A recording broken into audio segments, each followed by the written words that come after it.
Ako si Sara Duterte. Iisa lang ang Rodante Marcoleta sa Senado. Hindi natitinag, hindi natatakot, at laging nasa panig ng tama. Noong pinupuna at tinatakot ang tanggapan ng pangalawang Pangulo, siya ang tumindig at dumepensa, hindi alintana ang pambabatikos. Dahil para kay Marcoleta, ang tama ay pinaglalaban kahit mag-isa ka lamang. Marcoleta, may prinsipyo, may integridad, may paninindigan. Kaya ngayong darating na halalan, iboto natin ang number 38 sa balota. Rodante Marcoleta sa Senado. Kay Marcoleta, may pag-asa ka. Numero 38, kay Marcoleta, may pag-asa ka! Rodante Marcoleta!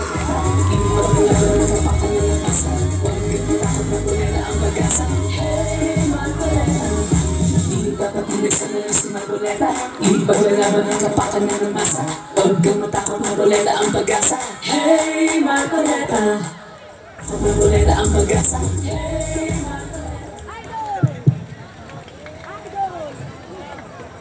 Masanto siya labi at si kayon, amin.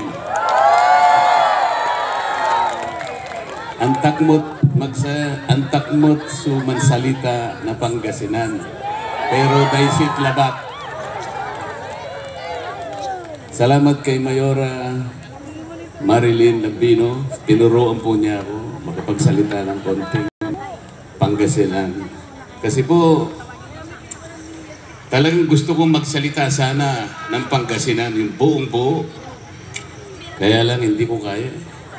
Baka hindi po tayo magkaintindihan. Tagalog na lamang po. Salamat po sa napakaraming tao na nandito ngayon dito sa Mangaldan, Pangasinan. Sana po itong dami ng taong ito ay pwede naming isipin na kayo pong lahat ay sympathetic sa aming ipinaglalaban sa PDP laban. Pwede po bang isipin, pwede ko po bang i-conclude na kayo pong lahat ay PDP laban? Ako rin po naniniwala sa totoo lang. Dahil hindi naman po kayo pupunta rito, nagsasakripisyo, napakainit po, siksikan, kung talagang hindi po kayo naniniwala sa pinaglalaban ng PDP laban. Pero sa dami po ninyo at sa dami ng mga taong nakita ko na po sa maraming lugar na napuntahan ko, hanggang sa kaduluduluhan ng Mindanao, South Cotabato, Sarangani, Zamboanga, Sibugay, Catanduanes, sa Bicol Region, marami na po hanggang sa Norte, Puerto Princesa, Negros Island, Samar, Leyte, pati Leyte. Ganon din po karami ang mga taong tumatanggap sa amin. Bakit po sa survey? Bakit sa survey napakababa namin? Ako po, ang gusto nilang mangyari, number 22 na lang ako. At hindi na raw ako tataas doon.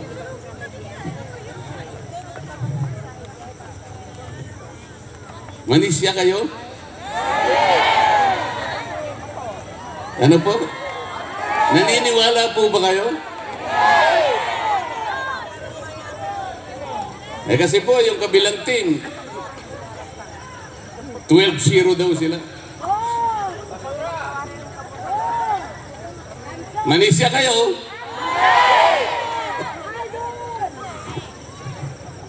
Napakahirap po ng kalagayan ng ating bansa.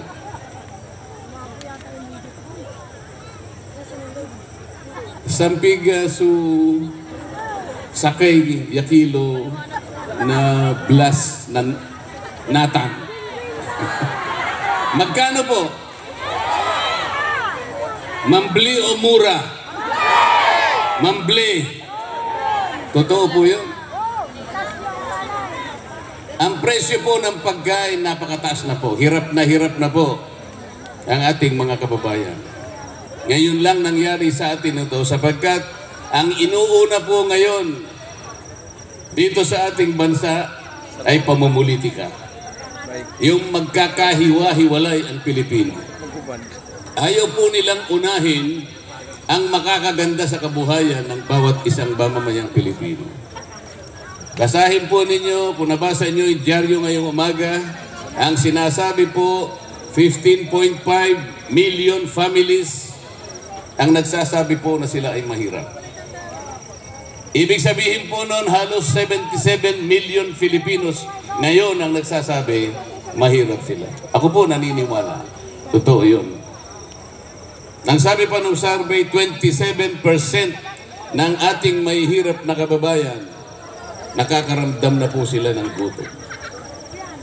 Gaano kasakit sa isang padre de pamilya o ina ng tahanan, makita niya yung anak niya, gusto niyang kumain, pero wala siyang makain. Walang kasing sakit po yun.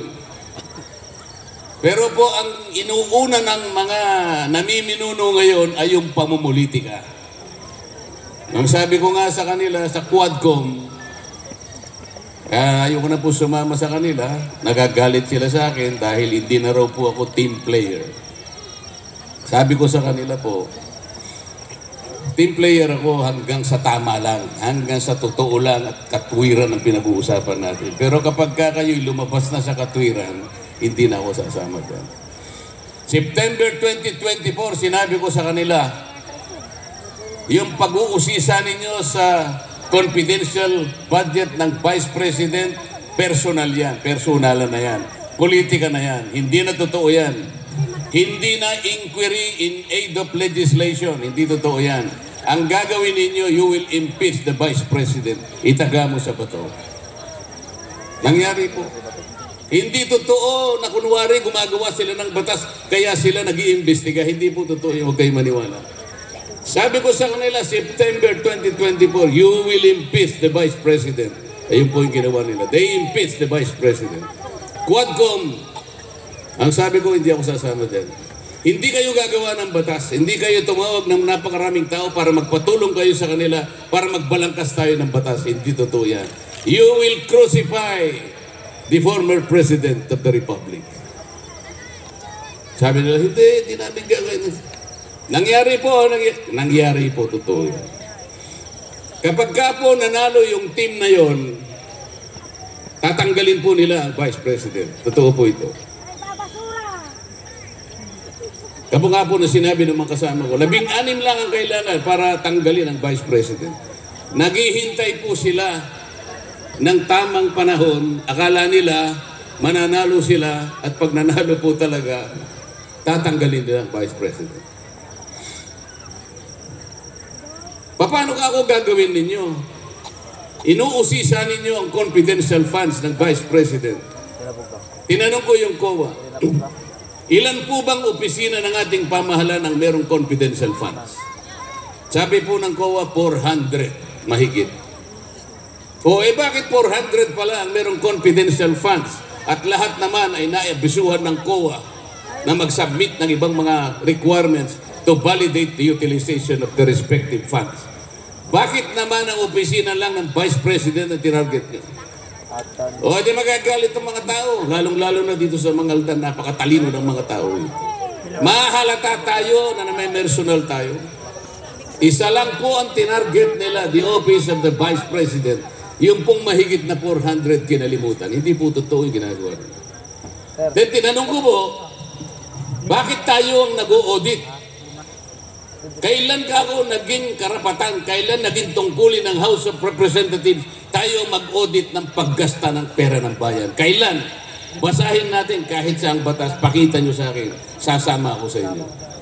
Wala po silang maipakita. So tinanong ko ang COA, maliban sa inyo, sino pa ba ang merong mandato, merong authority na mag-audit ng pondo ng bayan?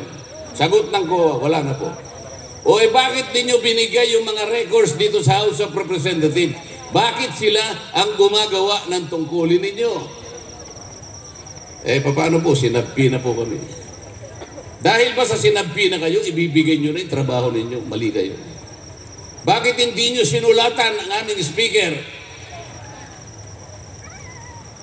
Anong pangalan ng speaker namin? Tambaluslos. Bakit hindi nyo sinulatan ng speaker? Sasabihin ninyo, Mr. Speaker, pasensya na po kayo. Hindi namin pwedeng ibigay ang mga papeles na nire-review namin. Baka magkamali kami, baka magkasala kami. Labag sa batas po ang gagawin ninyo. Dahil kami lamang po ang binigyan ng saligang batas ng karapatan na mag-usik, mag-audit, mag-usisa, mag-imbestiga ng pondo. Hindi po kayo. Kahit makarating tayo sa Korte Suprema, ilalaban namin ito, Mr. Speaker. Dapat ganito ang ginawa nila. Hindi po nila ganun ginawa nila. Binigay nila yung mga papeles sa House of Representatives. Akala mo naman, marunong mag-audit ang mga congressmen. Wala naman kaming alam sa audit. Sabi ko po sa mga kasama ko, magsipag-resign kayong lahat. Pagkatapos, kung kayo'y qualified, nag-apply kayo sa COBA at saka kayo mag-audit. Pero sa ngayon, dahil congressman kayo, hindi kayo pwede mag-audit. Yun po yung nangyari. Walang batayan, walang basihan sa batas. ICC. Ano po sinabi? I will not cooperate with the ICC in any shape, in any form. Yun ang sinabi nila. I will be steadfast in my resolve not to recognize the jurisdiction of the ICC. Ang kagaling magsalita. Gagawin kong 20 piso ang 1 kilo ng bigas. Nangyari. Nangyari po. Dahil yung kuryente po, mura. Mambli. O meron naman kayong ayuda di ba? Meron kayong AKAP, meron kayong AX, meron kayong tupad, meron kayong MAIP, meron kayong 4-piece. Diba? Kumpleto kayo sa ayuda? Wala po? Tama yung iniisip ko. Talagang hindi lahat nabibigyan. Alam po niyo kung magkano ang total nitong 5 ayuda na binibigay nila? 194 billion pesos. Ang dapat na nabibiyayaan, ang dapat na nabibigyan, hindi ko kulangin sa 27 million na mahirap na Pilipino. Yun ang katumbas ng 194 billion. Ang dapat nabibigyan, hindi ko kulangin sa 27 million na mahirap na Pilipino. Mangilan-ngilan lang ang binibigyan. Sa aking palagay, wala pang 10% ang nabibigyan sa 27 million Pilipino. Dito, ilan po ang nabigyan? So, wala. Awan. Uray Maysa, awan? O, paano ngayon yan? Saan napupunta yung 194 billion kung hindi naman lahat nabibigyan? Ganito na lang po ang gawin natin. Pag nanalo ang PDP laban, ito yung gagawin natin. Lahat po ng kumukonsumo ng 2,000 pesos na worth of electricity per month, pababa. Libre. Libre. Bakit po? Pag ginawa natin yun, ang masisilbihan natin, 27 million poor Filipinos. 2,000 pesos pababa. Wala pang corruption. Bakit? Diretso sa inyo. Wala pang magpapapogi. Walang magpapasikat. Akala mo galing sa bulsa nila yung binibigay. Hindi po kanila yun. Pera po ninyo yun, binibigay lang uli sa inyo. Sinusuli lang ang pera. Huwag kayong magpapasalamat sa kanila. Kunin po ninyo. Pandagdag din po yun sa inyo, panggastos. Pero huwag kayong magpapasalamat. Ano po ang gagawin natin? Marami na po nagsalita kanina, sinasabi nila ang kalagayan ng ating bansa. Talaga pang totoo. Totoo po talaga. Nagdudugo na po ang ating bansa habang nag-uusap tayo. Ang utang po natin ngayon nasa halos 16 na trilyong piso na. Bakit hindi po magkakaganyan? Lahat na lamang po ayuda. Ang ayuda po ay pantulong lang sa emergency. Hindi po sagot ito, hindi isang mabisang hakbang. Para sa ganun ay iahon kayo. Anong tawag doon? Para kayo alisin sa pagiging mahirap. Hindi po yun ang paraan. Ang paraan po, kailangan maibaba natin ang presyo ng elektrisidad sa ating bansa. Bakit ko po pinipilit na ibaba natin ang presyo ng kuryente? Yun po kasi ang nakasulat sa batas. Yung pangunahing layunin po ng batas na ginawa 24 na taon nang nakararaan. Take note, 24 years ago, ginawa na po yung batas ng EPIRA. Ang nakalagay po doon, idulot nyo ang serbisyo ng kuryente sa bawat mamamayang Pilipino sa murang halaga. Hindi mambli, mura. Yun ang nakasulat sa batas. Kaya bakit after 24 years, baligtad ang nangyari? Ang singil ng kuryente sa ating bansa ang pinakamataas sa buong Asia. So for 27 years, there is a continuing violation of the law. Wala pong nagbabantay. Wala po talaga. So sino pong pipiliin natin?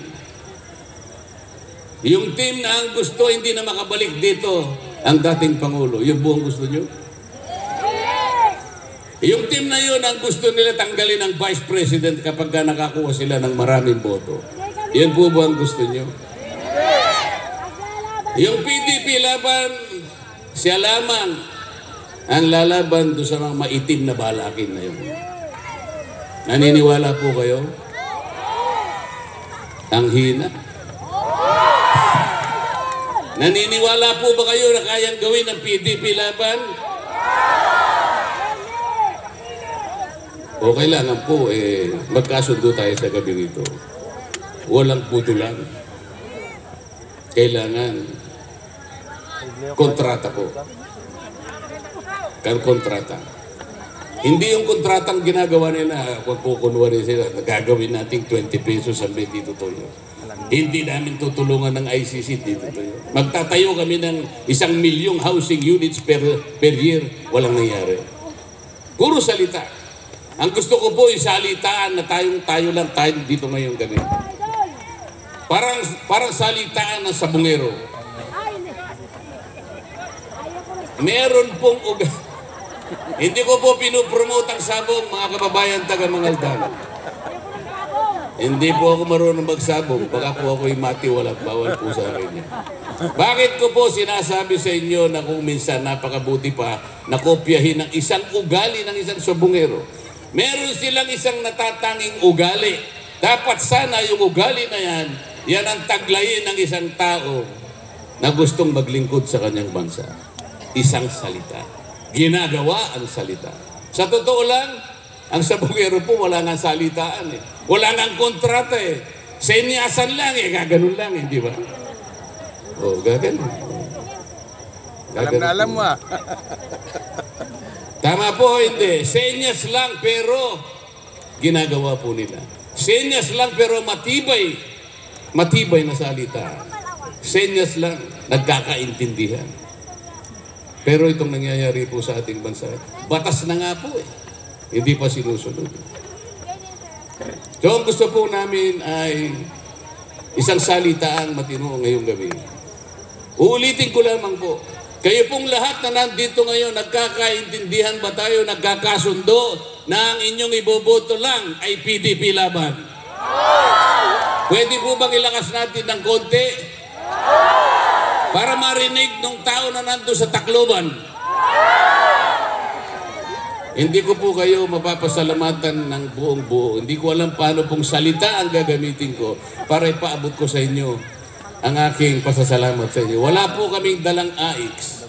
Wala po kaming dalang tupad. Wala kaming akap. Makikiusap po ako sa inyong lahat. Uutangin ko na lamang po dahil wala akong pambayad ngayon. Babayaran ko na lamang po kaming lahat ng isang matapat na paglilingkod sa inyong lahat. Dahil inutang namin, lalagyan pa po namin ng interes na dagdag na paglilingkod. Payagan niyo po kaming bumalik dito sa Mangaldan, Pangasinan. Babalik po kaming lahat. Ngunit isang ganap na mga senador ng ating bansa. Maraming salamat po sa inyong lahat.